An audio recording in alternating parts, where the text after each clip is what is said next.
Hello, I've kind of made this video before. I'm going to talk about the squat and how to teach somebody to squat from scratch, how to learn to squat from scratch. And like I said, I've done it before. I want to do it again, partly because I have some thoughts that I want to add, and partly because in the format I did it, I couldn't post it into my YouTube, and I have a YouTube channel. I've had it for a while, but it's on my stuff. If you look at it in my Instagram thing, on my Facebook information thing on the top, whatever info, it's there. So you can go ahead and look at all my videos there. Anyhow, how to squat. So first and foremost, the squat. Let's look at the squat. The squat is not just an exercise. The squat is a sitting position. It's a resting position and an exercise. It's both. It's part of standing, which as you stand, you sit before you stand, right? Any standing process involves sitting. Not any, but a lot of them. And it's also a part of jumping, right? It's the landing. Squat is a landing part of jumping. And therefore it has place in the gait pattern and walking and running, because every time you land a step, especially when running, you're landing a jump. So it can definitely be used as an exercise, right? In that sense, or in the standing or jumping sense. So now, because it's part of standing, one thing that I don't understand why more people don't talk about is the fact that if you are not comfortable sitting on the ground, think about this. If you are not comfortable sitting on the ground, whether it's sitting on your heels, whether it's sitting with legs straight, whether it's sitting cross-legged, whether it's sitting in a 90-90 position on either side, if you're not comfortable sitting on the ground, this is totally and completely unbelievably uncomfortable for you, then what are the chances of you being able to sit in a deep squat position? Right? So maybe if you have a squatting problem, you have a sitting problem. And you might want to work on that. I'll make a post on sitting positions and working on sitting another day. Today I'm talking more about squat as an exercise. So when somebody comes to me and tells me I want to learn how to squat, the first two things I want to make sure they understand is that when we squat, we need to move the spine as a unit, as a plank or a bridge, right? As a whole cohesive unit. Because we want to eventually load it, probably, right? Put some weight on it, and when we put weight on our spine, it's usually a better idea to keep it together and working as a unit. I've mentioned before, I want to see the head and the hips moving together. Head and hips moving together when you squat, when you deadlift, right? The other thing I want to pay attention to is weight distribution. We have the pinky side of the toe, the big toe side of the toe, of the foot, right? Pinky and big toe side of the foot, right? When we're towards the big toe side of the foot, the arch collapses. When we're towards the pinky side of the foot, the arch gets too big, right? There's a magic spot there where the weight's distributed between both. Now we can't feel that if all the weight's in our heel, right? So therefore there must be some weight in the front and some weight in the back. And that basically, it's called the tripod of the foot, right? Pinky side, big toe side, pinky side, heel. 3 points makes a tripod. And when we have it, the weight evenly distributed between those 3 points, we kind of have keep the weight in the middle. We keep the weight in the middle. Keep the weight on the arch, arches are made to hold weight, right? And having the weight on the toes gives our brain sensation of whether that knee or that body is going left to right, right? Whether the rotation of the hip and the knee are in the right place and are being controlled. Now, there's a lot of discussion about and arguments on the internet about foot position when you squat, right? Whether can you put it in, can you put it out, can you put it in, can you put it out, right? So this is my opinion. I'm kind of in the straight foot camp. Okay, I'm in the straight foot camp because when you walk, you run, when you jump, you want to have straight feet, right? It is just more efficient way of landing a jump, but really is really more efficient way of running and walking, right? And again, And there's plenty of research that shows that there's a correlation between not being able to control your foot position during a squat, squat splaying out, like feet splaying out as you squat, or feet, knees caving in, with injuries, right? Strong correlation there, right? Is it definite scientific fact? No, but it's a strong correlation.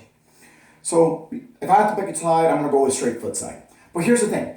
Most straight foot side people will tell you that they rather you keep your feet straight than get full depth, right? So if you have to choose between feet straight and full depth, they choose feet straight. Now, most open your feet up, toes out people are sacrificing straight feet, thinking that just because you squat with feet out doesn't mean you're gonna run or walk with feet out, right? I'm assuming that's the case. For full depth. So it's really a matter, it's not an argument, it's a matter of what you value more.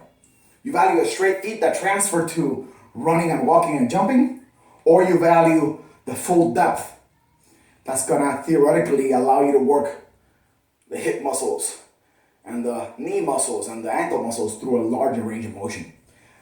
Whichever one you pick, keep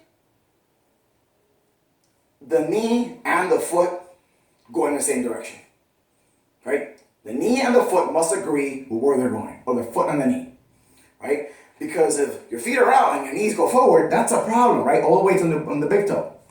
If your feet are pointing forward and the knees go out too much, that's a problem. You take weight off your big toe, right? All the way to the pinky toe side. So the foot, well, if you toe it out, make sure your knees go out too. If you point it forward, make sure your knees go forward, right? Not in, forward. Now, so that's it for the controversy. And I'm sorry if I bored you already. It's in 7 minutes. Wow. Anyhow, this is going to be a long video. So, the second part of my squat treatise here is teaching you how to actually do it, which is going to be the name of the video. So it's silly that I just started. So here's how it goes. What I want you to do is first teach the person how to move the body as a unit, right? So we start with the bridge. I've told you bridge is really important. It's the first thing I teach most clients, exercise clients that I have, right? Make sure you can do a bridge. And when I do the bridge, I start actually paying attention to the fact that they can keep the weight on that tripod. So I teach the bridge obviously with feet flat then and with feet straight. I make sure they feel the back of their spine. I have a whole video on bridges. Feel the back of their spine on the floor, so they have a sense of where it is in space, and then have them practice extending the hip and flexing the hip while keeping the relationship between your hips and your rib cage the same, right? So once they can do that in this position, which is the easiest position to do it in, I can progress them in two ways, right? One of the most common ways is elevating the shoulders in the bridge. And I love stability balls rather than benches for that. Benches are better for loading a lot of weight in the bridge, but stability balls are better for teaching the movement. Because when you elevate the head, you can move the head and the hips in relationship to each other, like we would in a real squat, right? Or in a real deadlift for that matter. And you can start coordinating the fact that when the hips go down and back, the head goes up and forward. And again, now there's more weight on the feet, and you can start making sure that there's even weight on the pinky, big toe, and heel, right? Now, the reason I like the ball is it gives you feedback. If you do it wrong, the ball flies off. So the bench, you can jam yourself against it. You jam yourself against the ball, the ball's gonna fly off. You have to keep weight on your feet. So, now, the other way I like to teach the squat is going from the quad position. We talked about this, about finding the plank from the squat position in the push-up video. And when you look at the push-up video, the quad position, you see the fact that I'm starting at hip flexion, knee flexion, and actually I'm a plantar flexion here on the feet, which is kind of like ankle extension, but whatever. But it looks like a deep squat, right? And I can get to a position and put my hands in a position here where my spine is nice and neutral or straight, right? And then I can practice going back and forth again, making sure that my head and my hips are moving in relation to each other, so everything in between stays nice and straight. Now you don't have to go that far forward, right? You can, but you could if you have pretty flexible wrists. And again, this is a matter for the plank videos, right, and the push-up videos. You can get your hips pretty far forward and get into full hip extension. But if you can't, doesn't matter. What I really want you to look at is more that full flexion, that flexion back here, and keeping your spine and your hips together. So if as I'm going back, I start rounding, then don't go that far back, right? You could also do it on your toes, right? Even more squatty, right? Because we are in dorsiflexion in this position in the squat. You go back and forth here, and making sure that that relationship between the head and the hips and everything in between stays together. Now, that's how I teach it. Again, floor first, because it's a sitting position. Floor, then up. From the bridge and the quadruped position, we go on to standing. And when I stand, before I teach a squat, I make sure the person can do a hip hinge. And with the hip hinge is this movement we talked about before. It's like the deadlift movement, right? Our hips go back, our head goes forward. There's just enough bend in my knee to allow some weight to stay on my toes. If I go like this, all the way to my heel. Bend my knee a little bit, all the way to my toes. If I go like this, well, it's a squat, right? We're not there yet. So, I like the forward reach, but it's not necessary. Just helps cue that length. So, some people, as I said before, will have more knee bend than me. I have a short torso, longish legs for my 5'7" frame. Therefore, very little knee bend is necessary for me to keep weight on my toes. If I had a longer torso, shorter legs, I would need more knee bend to do so.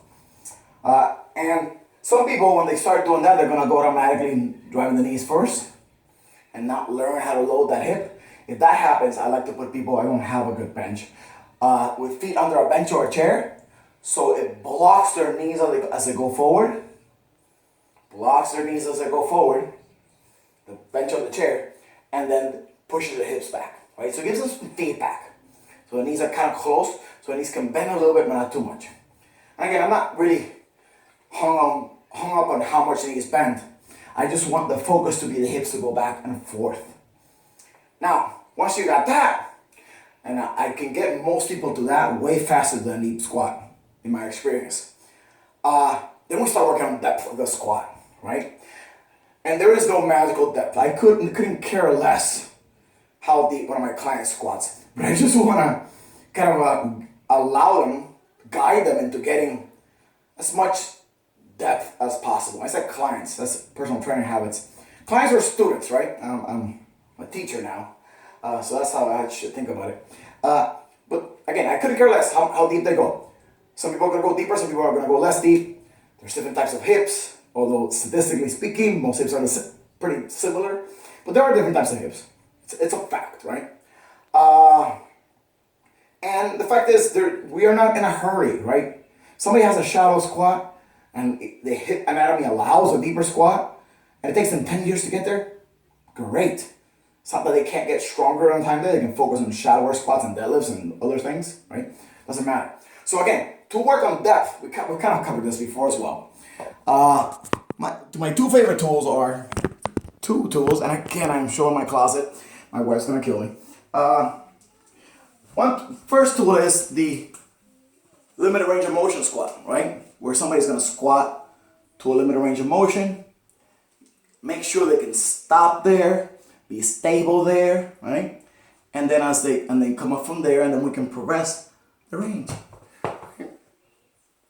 And I'm looking for that neutral spine, right? If I was doing it myself. You see, I can't get to that one without losing neutral. I can get to it, I can sit down there, but I lose neutral. Which again, if I'm sitting down, resting, pooping, I don't care. But if I have a bar over my back, I do, right? So then you can combine this with the assisted squat, which we will grab something to hold on to. A TRX is great, but a doorknob works too, right? Doorknob works too. A TRX is great. And what it'll do is, it would allow you to kind of contract your abs and your core muscles and your lats. And yes, your lats control your spinal movement. I'm sorry, they just don't move your arm. It'll allow you to get some stability in the upper body to allow greater hip range of motion, in a nutshell. So, and with this one, for example, I just went to my lowest, right, that I couldn't achieve with neutral spine. But if I push down hard on these straps, I can get to that low position with what feels like a neutral spine. I'm not really watching myself. I'll look at the video later to see if I actually achieved that. But the point is, I could not do that without that extra help, that extra tension that I get from the assistants. So that's one way of working on it, right? I'm working on that depth. Getting extra assistance, extra points of contact. We come back to that concept. The more points of contact your body has with anything, the greater range of motion it'll give you, because the greater stability it feels. Now, of course, from there, we get into loading, right? Once you got an acceptable range of motion, and you make that choice, what your acceptable range of motion is. I'm not here to preach a particular range of motion. If you're a power lifter, there's a particular range of motion you have to get to, right? Below parallel, if not, or two parallel, thighs to parallel, depending on the federation, politics, whatever. But other than that, who cares, right? I guess CrossFitters also have to have a certain depth, right? I think it's the same as powerlifters. Again, other than that, who cares? Even in Olympic weightlifting, getting really deep is good, because you can lift more weight if you do so, but nobody's measuring how deep you get, right? Saw a dude the other day, power jerking, squat jerking, like a gazillion amount of weight, like some type of world record or one championship, without going into a full squat for his jerk, because he can, right? Nobody's measuring. Anyhow, so when we're talking about weight position, having the weight in front of you will normally, because if it's in front of you, then it's more likely to be on top of your toes, right? Will normally give you a straighter back position. The more in front of you it is, the more the back position is going to be straight, right? The more up and down you're going to be. Having the weight behind you will normally make your body lean forward more. Again, both are fine. Because what matters really is where your total weight, whether you and the load, are on top of your feet, right? If the weight's further behind, then you're going to have to lean forward to get your total load on the center of the foot. If your weight's in front, then you're going to have to lean back to do so. Weight in front usually gives you more depth as well, right? Because the more you lean forward, the more you eat up that space you have between your hips and your thigh bones, your femurs, right? On another note, since I talked about this the first time, watch for this when you start squatting, right? My head moves, my head doesn't move, my head does. I just ate up all the space that I have here. Look, boop, that's where I'm locked up. But look, if I move together, oh, like 6 inches more. Because I didn't eat up all my space by moving my hips without my head. Now, obviously, head without hips, round back. So together.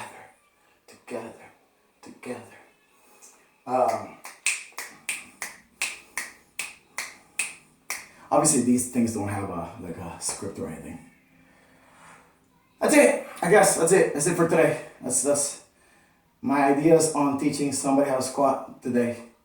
I'll probably do this again. 20-minute video. I'll probably chunk this up into 2. Maybe not. Okay. Have a nice day.